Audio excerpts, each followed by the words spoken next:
মশা মাছি এবং গরুর গোয়াল খুব পরিচিত কিছু দৃশ্য। আর এই পরিচিত দৃশ্যই কিন্তু অনেক ক্ষেত্রে নানা রকম অসুখ বিসুখের তৈরি করে থাকে। আজকের এই ভিডিওতে আমরা মশা মাছি থেকে আপনার গোয়ালকে বা গরুদেরকে কিভাবে রক্ষা করতে পারেন সে বিষয়ে আলোচনা করব। আসুন আমরা ভিডিওটি স্কিপ না করে শেষ পর্যন্ত দেখি। হয়তো কিছু ইনফরমেশন আমরা পেতেও পারি, অথবা যদি ইনফরমেশন না পাই তাহলে কিছু গল্প তো হলো। আসুন শুরু করা যাক। মশা মাছি জমে থাকা পানিতে তাদের বংশবিস্তার করে। এজন্যে আমাদের যারা খামারি আছি সবসময় খেয়াল রাখতে হবে যেন খামারের মেঝেতে কোনো ধরনের পানি জমে না থাকে। সেজন্যে মেঝে অবশ্যই একদিকে ঢালু করতে হবে।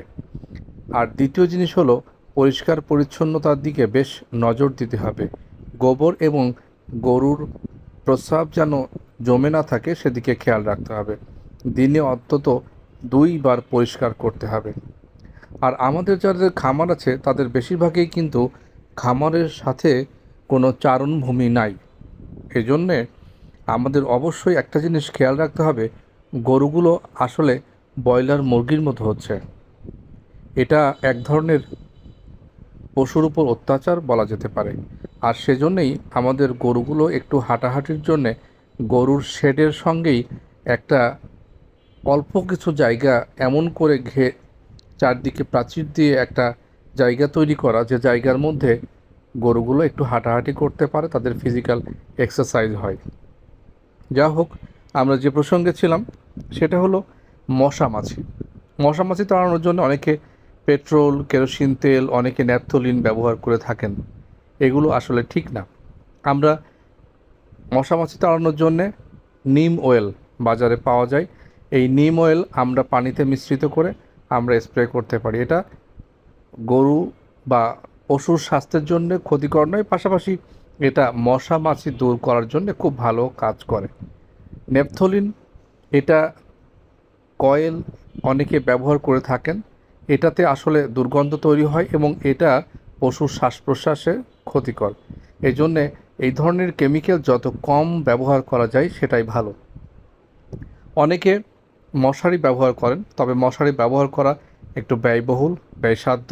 আর তাছাড়া মশারি দিয়ে পরিপূর্ণভাবে মশা তাড়ানোটা অনেক ক্ষেত্রে সম্ভব হয়ে ওঠে না, কারণ এই যে খামারের যে টোটাল যে ইনফ্রাস্ট্রাকচার, এটা কিন্তু বেশ বড়। ফলে মশারি দিয়ে অনেক ক্ষেত্রে এই সমস্যার সমাধান করা যায় না। অনেকে আবার ফ্যান ব্যবহার করতে পারেন। ফ্যান অর্থাৎ বাতাস যদি থাকে তাহলে সেখানে মশা মাছি বসতে পারে না। আর 2-1টা মশা মাছি বসলে যে খুব একটা ক্ষতি হয় তা কিন্তু নয়। তারপরেও মশা যেন অধিক্য না হয় সেদিকে আমাদের খেয়াল রাখা দরকার। আর সেই বিষয়টি মাথায় রেখে আমাদের পরিষ্কার পরিচ্ছন্নতার দিকে খেয়াল রাখতে হবে। নিম অয়েল ইউজ করতে পারি আমরা।